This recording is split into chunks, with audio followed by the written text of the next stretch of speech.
आज का हमारा चैप्टर है some application of trigonometry, height and distance, angle of elevation देखेंगे हम इसमें।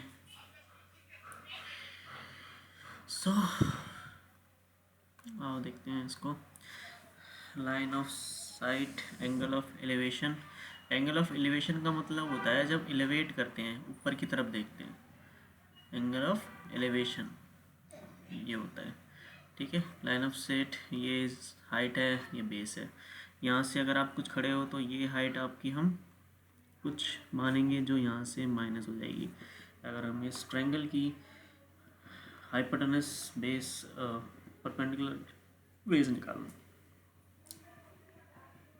सो यहाँ पे बच्चा खड़ा है, ऊपर एक ऑब्जेक्ट को देख रहा है, तो एंगल ऑफ एलिवेशन होगा।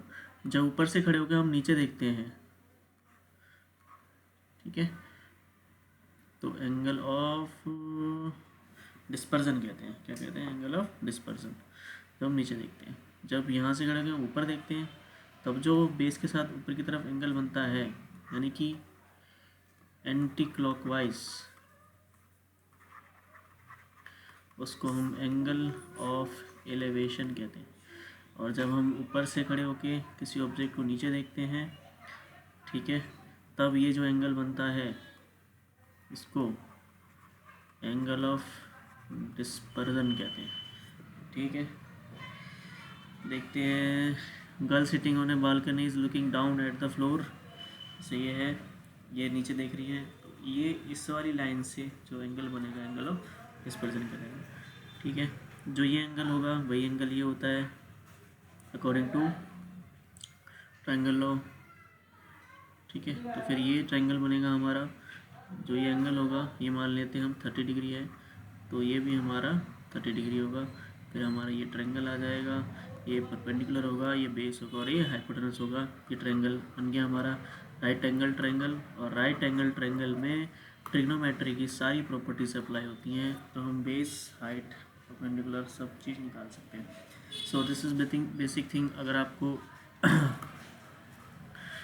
ट्रायंगल बन रहा है और वैल्यू निकालनी है तो ये बहुत, जैसे एग्जांपल देखते हैं। Example 1, a tower stands vertically on the ground from a point on ground which is 15 metre away from the foot of tower. ठीक है। इसको हम खुद डायग्राम बनाने की कोशिश करते हैं एक बार। Tower stands vertically on the ground, ground पे एक टावर ये खड़ा है ऐसे। ठीक है। वर्टिकली मतलब सीधा।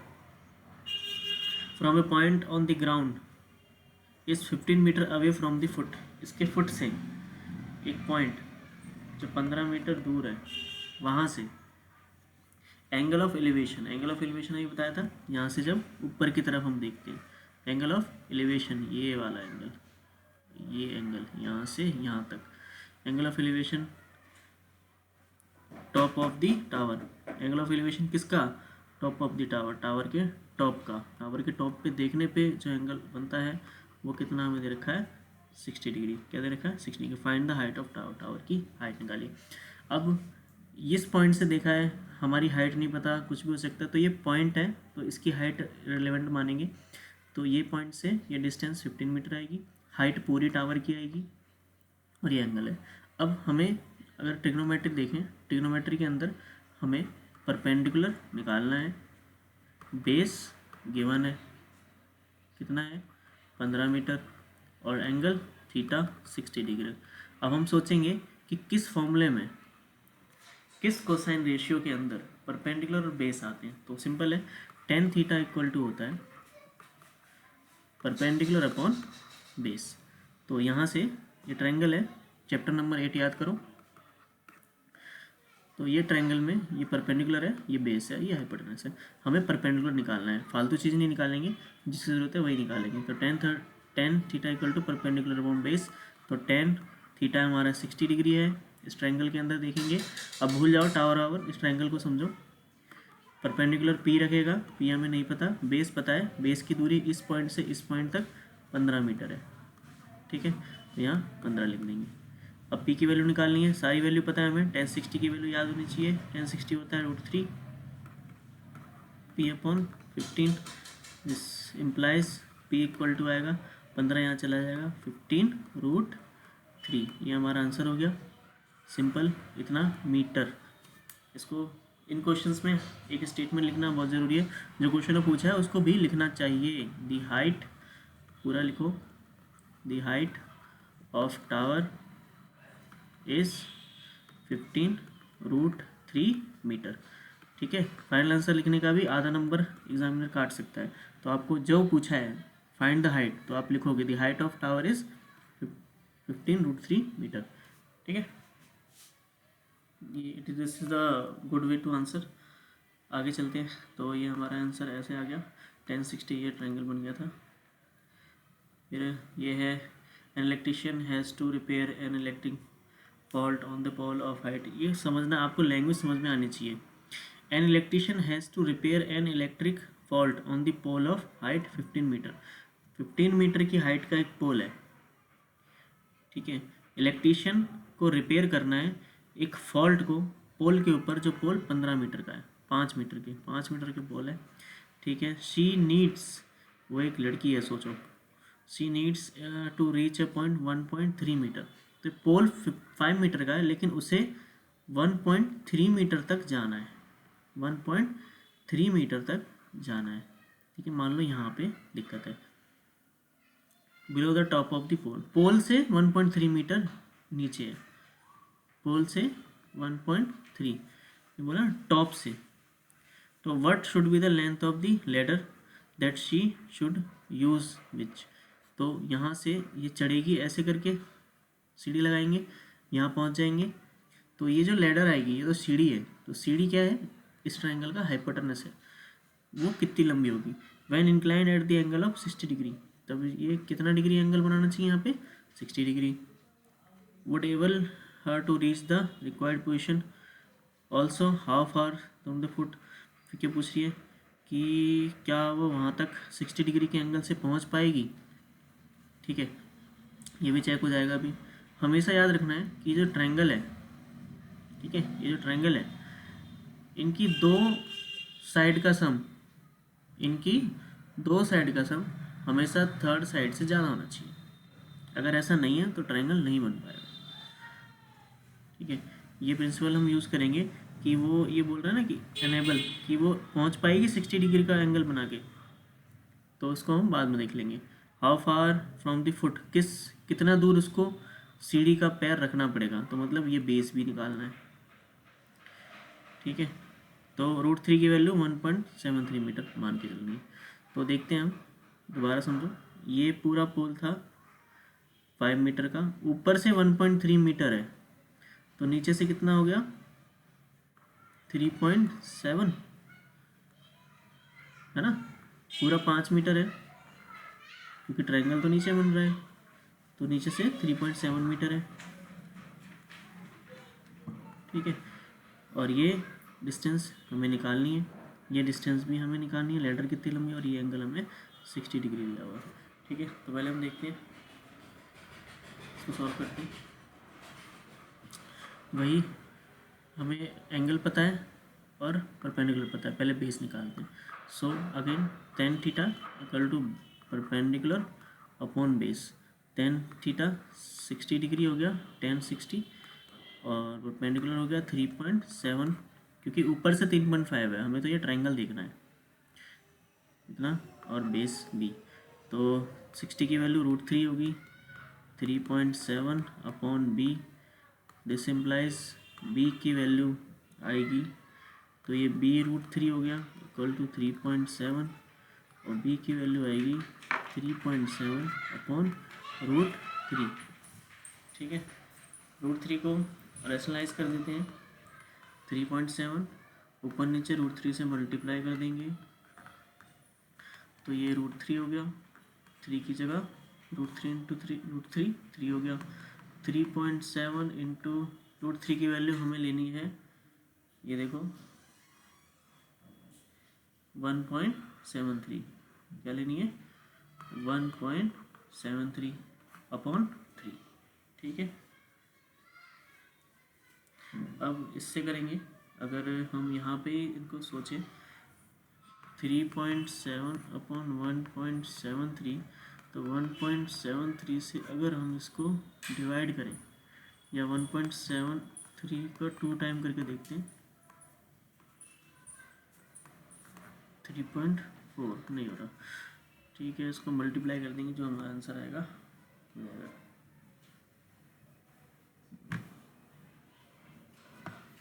तो हमारा बेस इसमें आएगा कुछ ये 4.8, इसको सॉल्व करना पड़ेगा, ठीक है, ये हो गया।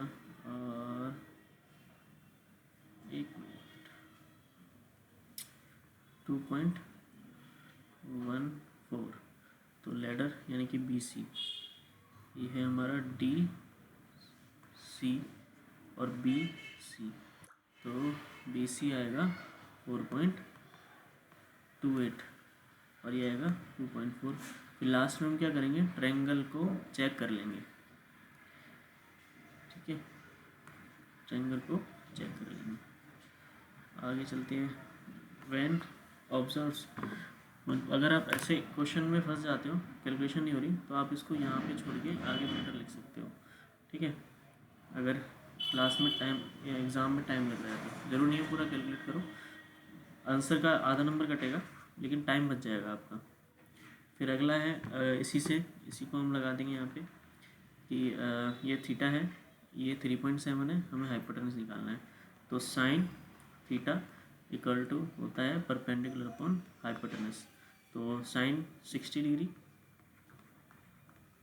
इक्वल टू परपेंडिकुलर 3.7 और हाइपोटेनस हमें नहीं पता, तो हाइपोटेनस इक्वल टू आएगी 3.7 अपॉन साइन 60, या फिर इसको लिख लेते हैं, साइन 60 होता है √3/2, 3.7 अपॉन h, तो h की वैल्यू यहाँ से हम निकाल लेंगे। नहीं सॉल्व हो रहा तो h इक्वल टू जो भी आया वहाँ पे लिख के छोड़, ठीक है। अब अगर 1 नंबर का क्वेश्चन है, 2 नंबर का क्वेश्चन है, कैलकुलेशन में ज़्यादा टाइम लगाओगे तो प्रॉब्लम होगी। आगे एन ऑब्जर्वर, ये सब क्वेश्चन है, तो हम आते हैं बुक के क्वेश्चन पे, एग्जाम्पल्स हैं ये, तो आप देख सकते हो ऐसे क्वेश्चन भी आते हैं, ठीक है। आइए करते हैं इनको, जैसे ये क्वेश्चन है कुछ, ये क्वेश्चन है थोड़ा लेंथी है और डिफ़िकल्ट क्वेश्चन है, ठीक है। हम इसमें करते हैं, कहाँ शुरू करें, कोई भी क्वेश्चन जो लेंथी लगता हो, ये वाला देख लेते हैं, सबसे लेंथी क्वेश्चन है ये, और इसमें सारे कंसेप्ट आपके क्लियर हो जाएंगे, ठीक है। वो करते हैं इसको करने के लिए हम एक स्क्रीनशॉट ले लेते हैं छोटा सा,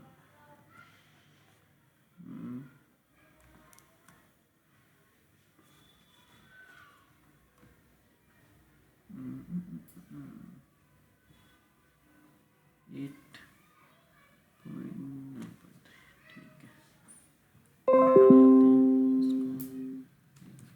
पेज में पेस्ट करते हैं, ठीक है, ऐसा सॉल्व करते हैं, draw draw draw draw draw.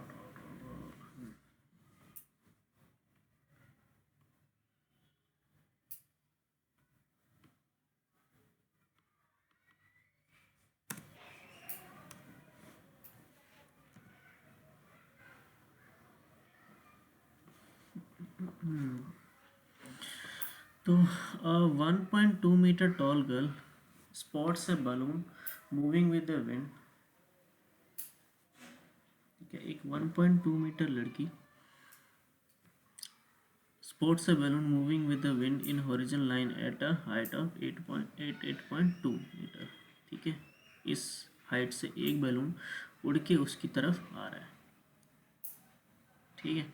Moving with wind in horizontal line at a इतना from the ground, the angle of elevation of the balloon from the eye of girl at any instant is 60 degree, ठीक है। पहले यहाँ नहीं था, sorry, यहाँ पे है 60 डिग्री है, ये बड़ा एंगल है, तो पहले इसकी बात हुई तो बैलून यहाँ पे था, बैलून यहाँ था, इसकी हाइट 1 पॉइंट यहाँ से लेके यहाँ तक, ये पूरी हाइट है 88.2 मीटर, ठीक है। द एंगल ऑफ एलिवेशन, मतलब एलिवेशन मतलब ऊपर देखना है, ऊपर देखना है 60 डिग्री है। आफ्टर सम टाइम, कुछ देर बाद एंगल ऑफ देखो ये समझो 60 डिग्री से 30 हो गया, तो पहले इसने ज़्यादा ऊपर देखा होगा, फिर उसके बाद नीचे देखा होगा, 60 बड़ा है 30 नीचे है, तो बैलून पहले पास रहा होगा, फिर उसके बाद वो दूर चला गया। जो चीज़ पास होगी उसके अंदर आपको ज़्यादा गर्दन ऊपर करनी पड़ेगी ना, तो ज़्यादा एंगल बनेगा। जब चीज़ दूर होगी तो एंगल छोटा बनेगा। ठीक है, आगे देखते हैं। Find the distance travelled by the balloon. Balloon ने कितनी डिस्टेंस ट्रेवल की, तो बैलून यहाँ से यहाँ गया, तो पहले बैलून यहाँ पे था, थोड़ी देर बाद देखा तो यहाँ पे आ गया, और ये डिस्टेंस निकालो कि बैलून कितना चला। बैलून यहाँ से यहाँ चला, तो हमें ये डिस्टेंस निकालनी है। पहले एंगल 60 था, फिर 30 था। ठीक है, अब क्या करते हैं, छोटे छोटे एंगल बना लेते हैं, ट्रायंगल बना लेते हैं, छोटे छोटे ट्रायंगल बना लेते हैं। एक राइट ट्रायंगल ये है ए बी सी, और एक राइट ट्रायंगल है पी क्यू सी, है ना। एक ट्रायंगल ये है, ठीक है, और एक ट्रायंगल ये है, दिख रहा है। ठीक है, अपनी तरफ से नाम लिख देंगे, और इसका नाम रख देते हैं हम पी है, इसका नाम रख देते हैं एक्स, है ना। कुछ भी नाम रख सकते हो, या डी रख सकते हैं। ए बी, सॉरी सी रखा था इसका, सी ए बी रखा था, बी है, अभी बी रखा था, तो बी पे काम करते हैं। तो सबसे पहले हम निकाल देते हैं ये डिस्टेंस। देखो बड़े ट्रायंगल में अगर बड़ी डिस्टेंस निकाल के, ठीक है, बड़े ट्रायंगल, ये जो बड़ा ट्रायंगल है इसका एंगल 30 डिग्री है। बड़े ट्रायंगल का एंगल कितना है, 30 डिग्री। उसमें से ये हाइट निकाल के अगर मैं ये छोटे ट्रायंगल की बेस माइनस कर दूँ, बड़े ट्रायंगल के बेस में से छोटे ट्रायंगल का बेस माइनस कर दूँ, तो मुझे ये डिस्टेंस मिल जाएगी, और यही डिस्टेंस वो है जो बैलून यहाँ से यहाँ गया है। ठीक है, तो करते हैं इसको। तो इन ट्रायंगल ऐसे नाम रख सकते हो आप, ए बी सी, ठीक है, इसका नाम B, in triangle A B C. अब इसको देखते हैं, इसको अलग से बना लो, कोई प्रॉब्लम नहीं है, सवाल गलत नहीं होना चाहिए। ये 90 डिग्री है, ये ए है, ये बी है, ये सी है, और ये हमारा 60 डिग्री है। ठीक है, तो अब देखो ये 88.2 मीटर है ज़मीन से, और लड़की की लंबाई थी 1.2 मीटर। ठीक है, तो लड़की की लंबाई, और अगर ये ट्रायंगल हम देखें, सिर्फ ये ट्रायंगल देखें, तो ये बैलून ज़मीन से इतना था, तो इसमें से ये 1.2 हम माइनस करना पड़ेगा, ये 1.2 हमें माइनस करना पड़ेगा, तब हम ये ट्रायंगल देख पाएंगे। ठीक है, तो जो ये हाइट है ए बी जो है वो क्या होनी चाहिए, 8.2 मीटर में से 1.2 मीटर घट जाएगी, क्योंकि बच्चे की हाइट घटानी पड़ेगी, क्योंकि हम इसकी आँखों से मेज़र कर रहे हैं। ठीक है, सर से मेज़र कर रहे हैं, तो उसकी पूरी लंबाई हमें घटानी पड़ेगी। तो ए बी आ गया 87 मीटर। ठीक है, 87 मीटर ए बी। अब हमें देखो ट्रायंगल में ये पता है 87 मीटर है, ये एंगल पता है। ठीक है, अगर ये साइड पता है, ये एंगल पता है, तो हम ये बेस निकालें, हमें बेस निकालना है। क्या निकालना है, बेस निकालना है। तो क्या करेंगे, tan theta equal to perpendicular upon base. तो यहाँ पे लिख देंगे परपेंडिकुलर क्या है, A B upon B C, ये हो गया √3। पी की वैल्यू 87, और ये बी सी हमें नहीं पता, तो बी सी की वैल्यू क्या आएगी, 87/√3। परपेंडिकुलर का परिमेयकरण कर दो, तो 87√3/3। ठीक है, सॉल्व करेंगे, 3 कम 3, 3 गुने 6, 3 गुने 27, 29√3 मीटर। ये आ गई हमारी ये वाली हाइट, छोटी वाला बेस आ गया। ठीक है, अब दूसरे ट्रायंगल में देखते हैं, आगे चलते हैं, इसके यहाँ लिख देते हैं, वैसे आप नीचे लिखना। अब दूसरा ट्रायंगल देखते हैं। दूसरा ट्रायंगल है हमारा ये वाला PQC, ये वाला ट्रायंगल PQC इन लिख देंगे। इसको हम बना लेते हैं, ये बड़ा वाला ट्रायंगल है। ठीक है, ये इसी के लाइन खींचिए, तो ये है हमारा PQC। ठीक है, इसका एंगल कितना था, 30 डिग्री, और हाइट कितनी आ गई अभी, 87 मीटर। 88.2 मीटर थी, उसमें से लड़की की हाइट घटा दिए। अब हम CQ निकालते हैं, तो सेम वही tan theta equal to perpendicular upon base, perpendicular क्या है, पी क्यू है, और बेस क्या है, सी क्यू है। ठीक है, ट्रायंगल पहचानने में गलती नहीं करनी। 10 30 डिग्री, परपेंडिकुलर आ गया हमारे 87, और बेस हमें निकालना है, तो सी क्यू निकालना है। तो सी क्यू आएगा, या फिर शॉर्ट नहीं करते, 1/√3 आ गया 10 30 की वैल्यू 87 अपॉन सी क्यू नहीं पता, तो क्रॉस मल्टी इसको यहाँ ले जाते हैं, C Q equal to cross multiply कर दें 87√3। ठीक है, तो इक्वेशन वन ये है, इक्वेशन 2 ये है। सो हम ये लिखेंगे फ्रॉम इक्वेशन 1 एंड इक्वेशन 2। और फिगर देखें तो जो बी क्यू है, यानी कि जो बैलून मूव किया है, डिस्टेंस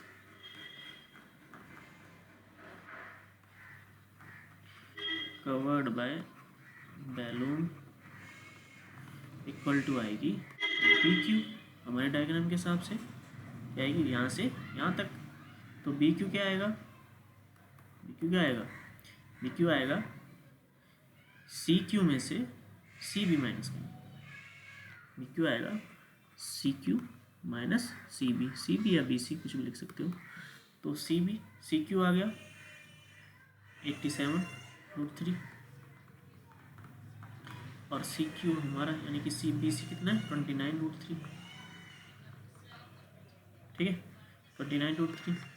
अब 87√3 में से 29√3 माइनस कर देंगे, तो ये सिंपल ऐसे माइनस कर देंगे 29 9 8 17 2 5 7, तो 58√3 मीटर। तो बैलून ने इतनी डिस्टेंस ट्रेवल की। हमने लिख दिया distance covered by balloon equal to B Q, नीचे क्या बिल्कुल सही लिखा है, एकदम स्टेटमेंट भी लिख दिया। तो ये क्वेश्चन हो गया ख़त्म। इसका आंसर है हमारा 58√3। ठीक है, आंसर देखना, आंसर देख सकते हैं। आंसर चेक करने के लिए भाई NCERT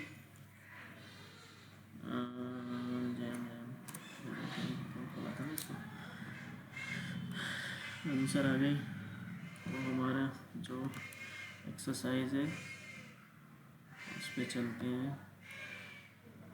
question number 14 question number 14 9 point कौन सी है, 9.1 का क्वेश्चन नंबर 14। तो इसमें आते हैं 9.1 का क्वेश्चन नंबर 14 ये रहा 58√3 आ गया, 58√3 सिंपल। तो क्वेश्चन नंबर 14 हो गया। ठीक है, अब कोई और है, जैसे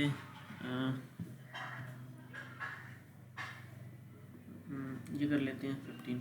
ठीक है, तो 15 क्वेश्चन को स्क्रीनशॉट ले लेते हैं।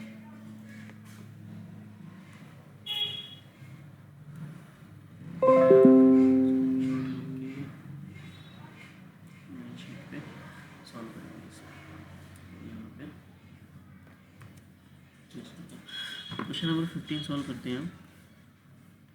अ straight highway leads to foot of a tower. A straight highway leads to मतलब पहुंचता है, एक स्ट्रेट हाईवे पहुंचता है फुट ऑफ टावर तक। ठीक है, ठीक है, एक स्ट्रेट हाईवे जो टावर के फुट तक पहुंचता है, टावर ये हमारा टावर है। A man standing at the top of the tower, एक आदमी इस टावर पे खड़ा है। ठीक है, ये आदमी खड़ा कर दिया। Tower observes A car eight angle of dispersion 30 degree, यहाँ से देखता है एक कार को, यहाँ से देखता है, यहाँ पे एक कार है जिसका एंगल ऑफ डिस्पर्जन, अब यहाँ से एंगल ऑफ डिस्पर्जन, ये सीधी लाइन, हम इसके पैरेलल एक लाइन खींचते हैं। एंगल ऑफ डिस्पर्जन होता है ये, जब ऊपर से नीचे देखते हैं, तो ये कितना है 30 डिग्री। अभी उसने देखा 30, अगर ये 30 है तो ये भी क्या होगा 30 डिग्री। ठीक है, बेसिक मैथ है। ठीक है, अगर एक लाइन दो पैरेलल लाइन से पास होती है, अगर एक लाइन दो पैरेलल लाइन से पास होती है तो उसके अल्टरनेट इंटीरियर एंगल, क्या बोलते हैं इनको, alternate interior angle are equal, alternate interior angle equal होते हैं अगर कोई दो पैरेलल लाइन के बीच में से कोई लाइन पास होती है, तो इसका ये एंगल इसके बराबर होगा और अल्टरनेट इसके सामने वाला ये इसके बराबर, पूरा यहाँ तक पैरेलल तक, ठीक है। छोड़ो, तो ये 30 होगा, 100 डिस्ट्रीब्यूशन यहाँ पे 30 डिग्री है, कार यहाँ पे थी 30 डिग्री, ठीक है। Which is approaching at the foot of the tower, जो टावर की तरफ आ रही है भाई, आगे आ रही है, टावर की तरफ आ रही है, tower with a uniform speed, सही है। 6 सेकंड लेटर, 6 सेकंड के बाद, 6 सेकंड, ये इंपॉर्टेंट चीज़ हो गई।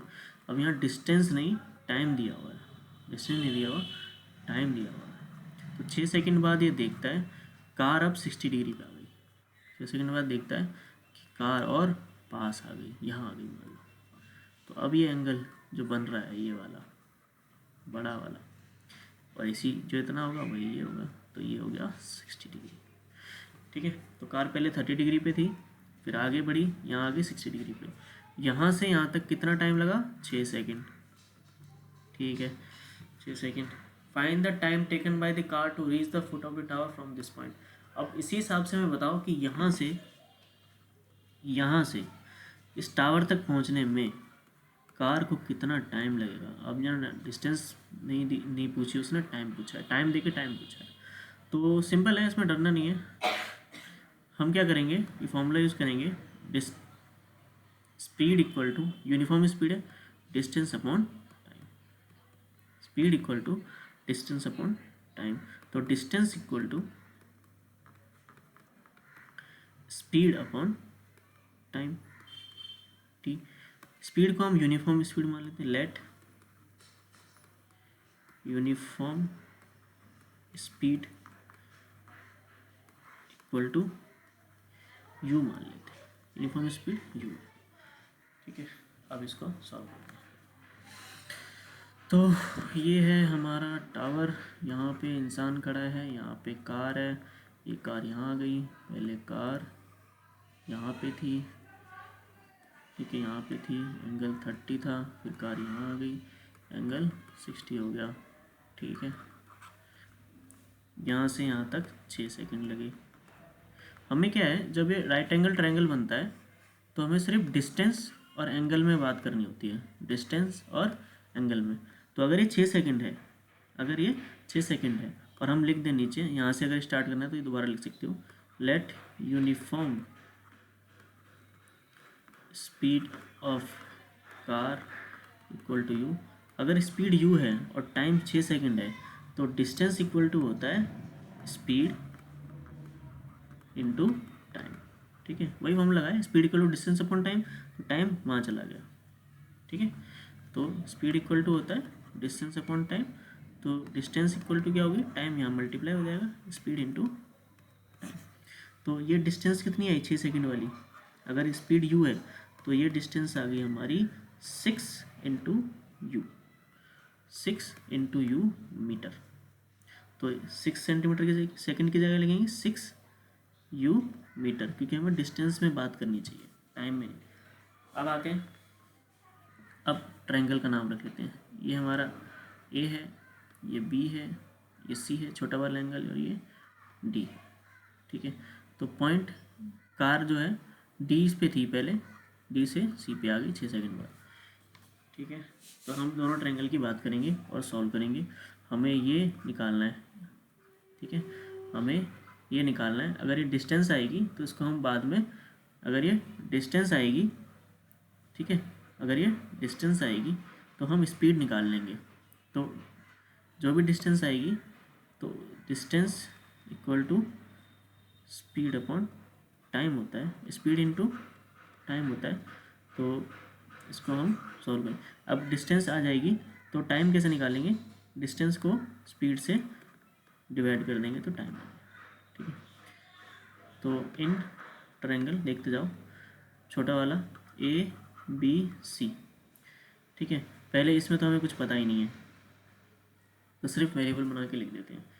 ट्रायंगल ए बी सी के अंदर, ये डी नहीं है, इसको हम बी सी डिस्टेंस बोल देंगे। तो हमें ये टाइम निकालना है, टाइम बाद में निकलेगा। ए बी सी के लिए आओ करते हैं इसको। तो ए बी सी ट्रायंगल के अंदर हम देखें तो ये हाइट कितनी है, टावर की हाइट, इसको हम मान लेते हैं एच, बेस को मान लेते हैं, बेस को अगर माने, अगर ये टाइम टी है तो इसका डिस्टेंस जाएगी यू टी, क्या हो जाएगा टी इंटू यू मीटर। अगर ये टाइम हम टी माने सी से डी तक, तो डिस्टेंस क्या होता है, स्पीड को टाइम से मल्टीप्लाई कर देंगे। तो यहाँ पे जैसे हमने 6 सेकंड को यू से मल्टीप्लाई कर दिया, वैसे टी सेकंड को हम यू से मल्टीप्लाई कर देंगे। तो अब देखें tan theta equal to perpendicular, ये हाइट है एच, या फिर हम इसको टावर की हाइट की जगह पी लिख सकते हैं। तो A B upon B C, तो tan 60 degree equal to A B हमारी हाइट है टावर की, हमें नहीं पता कितनी है, ठीक है। हाइट ऑफ टावर को पी लिख सकते हैं परपेंडिकुलर, अपॉन बेस यानी कि बी सी, बेस कितना है u into T, U into T, क्योंकि हमने माना है कि time taken to move from C to B equal to T, यानी कि कार को टावर के नीचे तक पहुंचने में जो टाइम लगेगा उसको टी सेकंड मान लिया है। तो डिस्टेंस कैसे आएगी, स्पीड को टाइम से मल्टीप्लाई करेंगे। अब इसको करते हैं, ये हमारा √3 आ गया P upon U T, equation 1 होगी, हमें कुछ नहीं पता बस लिख दिया। इन ट्रायंगल, दूसरा ट्रायंगल देखते हैं, ये वाला बड़ा वाला A B D, in triangle A B D, A B D triangle के अंदर 30 डिग्री है, तो परपेंडिकुलर अपॉन बेस पूरा होगा बी डी, तो 10 30 डिग्री परपेंडिकुलर अपॉन पूरा बी से डी तक, बी डी, सो 10 30 की वैल्यू 1/√3 हो गया। परपेंडिकुलर हमें नहीं पता, बी डी पता है हमें, बी डी में क्या पता है, यहाँ से लेकर यहाँ तक जो आएगी वो आएगी ये मीटर प्लस ये मीटर, ये डिस्टेंस प्लस ये डिस्टेंस, तो ये डिस्टेंस है हमारी 6 सेकंड है, तो स्पीड से मल्टीप्लाई 6 इंटू यू, प्लस वाली डिस्टेंस है हमारी टी इंटू यू, ठीक है, यू टी या टी एक ही बात है, टी इंटू यू। तो ये टाइम इंटू स्पीड हो गया, डिस्टेंस हो गई, टाइम इंटू स्पीड ये भी डिस्टेंस है, और पी भी परपेंडिकुलर ये भी डिस्टेंस है। तो अब इसको सॉल्व करते हैं, 6u plus T U equal to √3 P, ठीक है, 6u प्लस, तो ये, और यहाँ पे हम लिख सकते हैं कि p √3 U T equal to P, है ना, इक्वेशन 1 यहाँ नहीं लिखते हैं। तो हम यहाँ देख सकते हैं p की वैल्यू क्या है इतना, सो फ्रॉम इक्वेशन 1 में देखें तो p की वैल्यू कितनी है √3 यू टी, तो p की वैल्यू यहाँ रख देंगे हम, p की वैल्यू यहाँ रख देंगे, तो ये 6u हो गया प्लस tu हो गया इक्वल टू √3 की जगह हम √3 p की जगह लिख देंगे √3 यू टी, फ्रॉम इक्वेशन 1 में देखा कि इसकी वैल्यू ये आ रही थी, ये हो गया। अब देखो ये भी u है, ये भी u है, ये भी u है, सब में से u कॉमन आ सकता है, तो ये सारे u कट जाएंगे, इसमें से u कॉमन ले लेंगे, तो 6 प्लस ये बचेगा, इसमें से भी u बाहर आ जाएगा,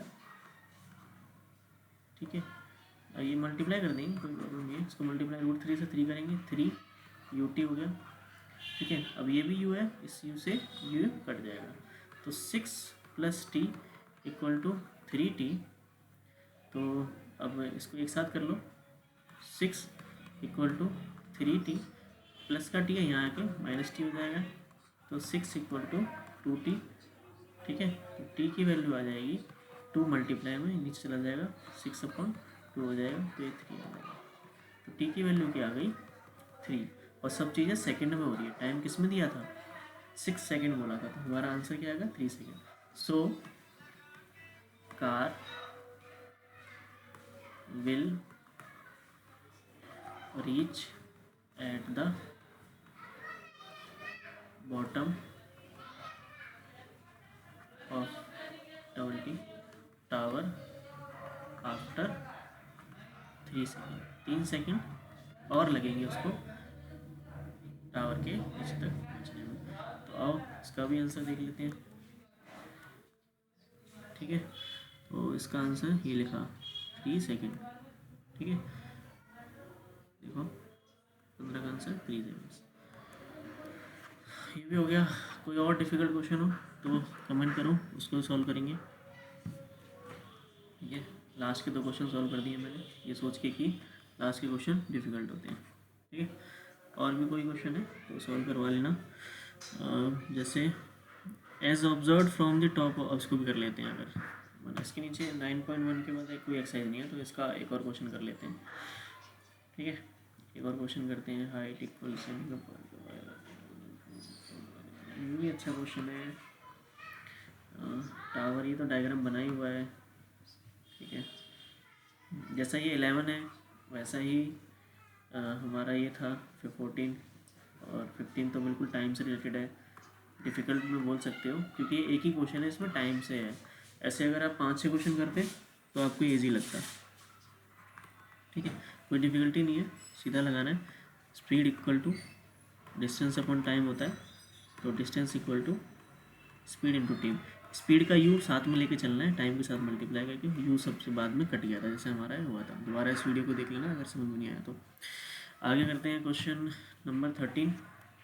ठीक है, 13 को कॉपी कर लेते हैं।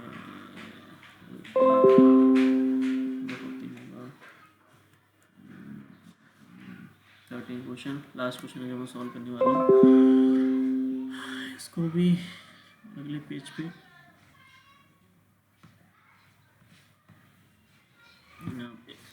पेश कर दिया। ठीक है, आओ करते हैं solve. As observe from the top of 75 metre high lighthouse from a sea level. ठीक है, अब देखो लाइट हाउस क्या होता है। लाइट हाउस क्या होता है, जैसे बहुत बड़ा समंदर है, समंदर के अंदर किनारे पे एक बड़ा सा खंबा होता है। उस टावर के ऊपर यहाँ पे गोल गुम्बद में एक बहुत बड़ी लाइट फोकस मार रही होती है। फोकस यहाँ से पड़ी हुई लाइट फोकस मार रही होती है और रोटेट हो रही होती है। ठीक है, रोटेट होती रहती है, चलती रहती है और बड़ी सी लाइट फोकस मारती रहती है। ठीक है, क्यों करती रहती है ऐसा, क्योंकि समंदर के अंदर पानी के जहाज हैं, अगर वो अंधेरे में जा रहे हैं उन्हें दिशा का पता नहीं लगता। जैसे ही वो रात को किनारा भी नहीं दिखता उनको, तो ये जो लाइट का फोकस है वो बहुत तेज़ होता है। इससे उन्हें पता लग जाता है कि यहाँ पे किनारा है, मुझे इस तरफ जाना चाहिए, यहाँ पे कोई किनारा है, अपनी ज़रूरत का सामान मैं ले लूँगा और यहाँ उतर जाऊँगा। ठीक है, इसलिए लाइट हाउस बनाए जाते हैं हर समुद्र किनारे शहरों के बगल में। तो लाइट हाउस, ठीक है। एक as observe from the top of 75 metre, जो बहुत ऊंचे होते हैं, 75 मीटर हाइट लाइट हाउस, एक 75 मीटर का ऊंचा लाइट हाउस है सी लेवल से इतना। An angle of dispersion of 2 ship, 2 ship का एंगल ऑफ डिस्पर्जन। ठीक है, यहाँ समझते हैं, ये टावर है।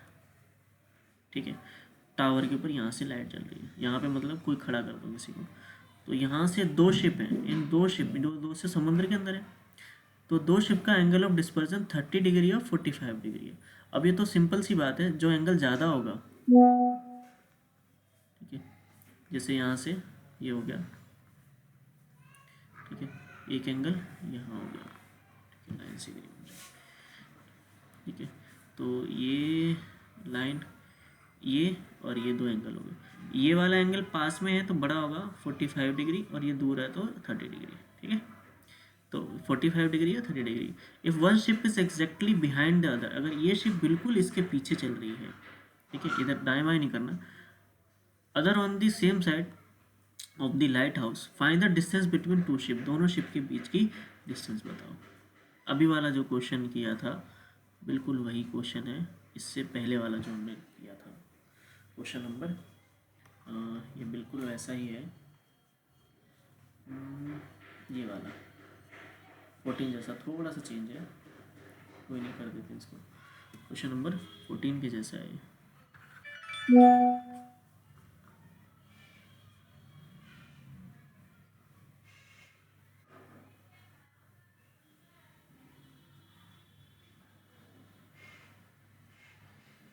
ठीक है, अब क्या करते हैं, तो इसकी हाइट 75 मीटर है, हमें ये डिस्टेंस जी निकालनी है। तो हम ढूंढते हैं ट्रिग्नोमेट्री के ट्रायंगल कहाँ बन रहे हैं, ए बी सी। एक ये 90 डिग्री है, 90 डिग्री के हिसाब से हमारा ये एक ट्रायंगल है, और एक ये एक ट्रायंगल है, ठीक है। ये एंगल 30 है, तो इनको अलग अलग बना लो, चाहे सी डी। तो in triangle A B C, in triangle A B C, ये बन गया छोटा वाला ए बी सी, छोटे वाले में एंगल 45 डिग्री, ये है 75, ठीक है, 75 metre angle A B C. तो हम क्या लगाएंगे, वही हमें ये पता है, हमें ये डिस्टेंस डी निकालनी है। तो हम क्या करेंगे, बड़ी वाली हाइट निकालेंगे, बड़ा वाला ट्रायंगल है, इसकी बड़ी वाली हाइट निकालेंगे, उसमें छोटे वाले ट्रायंगल की ये वाली हाइट माइनस कर देंगे, तो हमें ये ये बची हुई डिस्टेंस मिल जाएगी, ठीक है। ये निकाल लेंगे बी सी, ये निकाल लेंगे, और पूरी यहाँ से डी तक निकाल लेंगे, ठीक है। बड़ी वाली में से छोटी वाली घटा देंगे, ये आ जाएगा, ठीक है, क्योंकि ट्रायंगल ये बन रहे हैं, ये ट्रायंगल में पूरा यहाँ से बी से डी तक आ रहा है, छोटे ट्रायंगल में बी से सी तक आ रहा है, तो B D minus B C. तो डी इक्वल टू क्या आएगा, जो हमें डिस्टेंस निकालनी है वो आएगी B D minus B C. समझ में आ गया, ठीक है। अब B C tan theta equal to होता है perpendicular upon base, perpendicular A B है, बेस बी सी है, थीटा ये नीचे का 45 डिग्री, तो tan 45 डिग्री, ए बी हमारा 75 मीटर है, और बेस हमें नहीं पता बी सी। तो tan 45 होता है 1, tan 45 होता है 1, 75 मीटर बाद में लिख देंगे बी सी, इसलिए तो ये हमारा बी सी यहाँ चला जाएगा, 1 से बी सी मल्टीप्लाई होगा, कोई वो नहीं है, 1 into B C equal to 75, तो बी सी इक्वल टू आ गया 75 मीटर, तो बी सी आ गया 75 मीटर। ये डिस्टेंस कितनी आ गई, छोटी वाली अंदर की 75 मीटर, ठीक है, ये 75 मीटर, क्योंकि ये 45 है बेस, और इनका रेशियो बराबर 1 होता है, मतलब ये दोनों बराबर होते हैं। तो ये हमारा ए बी सी में बी सी आ गया। अब इन ट्रायंगल, बड़ा वाला ट्रायंगल देखते हैं, A B D, A B D, A B D triangle बना लेते हैं एक बार, ठीक है, एक बार नया बना लेते हैं, ताकि हमें बीच में कुछ लाइनें दिखे ना, कन्फ्यूज़न ना हो।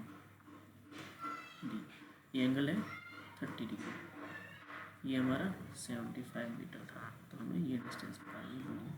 इसमें वही है, परपेंडिकुलर और बेस आ रहा है, tan थीटा लगेगा, tan 30 degree equal to perpendicular, यानी कि ए बी, और बेस है बी डी, ठीक है। tan 30 की वैल्यू होती है 1/√3, ए बी हमारा हो गया 75 मीटर, बी डी हमें निकालना है, क्रॉस मल्टीप्लाई कर देंगे, बी डी 1 से मल्टीप्लाई होकर बी डी बन जाएगा, और ये नीचे से ऊपर चला जाएगा, नीचे वाले ऊपर मल्टीप्लाई हो जाते हैं, तो 75√3, तो बी डी आएगा 75√3 मीटर। तो हमें जो डिस्टेंस निकालनी है, सो डी जो हमें डिस्टेंस निकालनी है, मतलब डिस्टेंस बिटवीन शिप्स, जो शिप हैं, शिप चल रही नहीं है, हमें बोला है कि एक शिप यहाँ है, एक शिप यहाँ है, एक का 45 डिग्री एंगल है ये वाले का, और ये वाले का 30 है, तो इन दोनों के बीच की डिस्टेंस क्या है, ठीक है। तो डिस्टेंस बिटवीन शिप क्या है, डी है, डी, तो डी कैसे आएगी, B D minus B C, कैसे आएगी, B D minus B C. B D हमारा है ये रहा, बी डी है 75√3, और ये बी सी कितना है 75, इसको कर लेते हैं, ठीक है, 75 आ गया, कॉमन ले लेते हैं, √3 माइनस 75 इंटू 1 होता है, अगर कुछ नहीं होता तो 1 होता है मल्टीप्लाई में, ठीक है। 75 कॉमन आ गया, √3 माइनस 1, ठीक है, इतना छोड़ सकते हो, अगर आगे सॉल्व करना आगे भी सॉल्व कर सकते हो। 75√3 की वैल्यू 1.7 ले सकते हो, ठीक है, -1 अगर क्वेश्चन में कहा है तो, क्वेश्चन में नहीं कहा, ठीक है, देख लेते हैं क्वेश्चन में कहा है तो, ये है हमारा, नहीं कहा वैसे, नीचे वाले क्वेश्चन में बोला था हमें कि √3 की वैल्यू होती है एक 1.73 ले सकते हैं, ठीक है। किसी एग्जाम्पल में कहा था 1.73 लेने के लिए,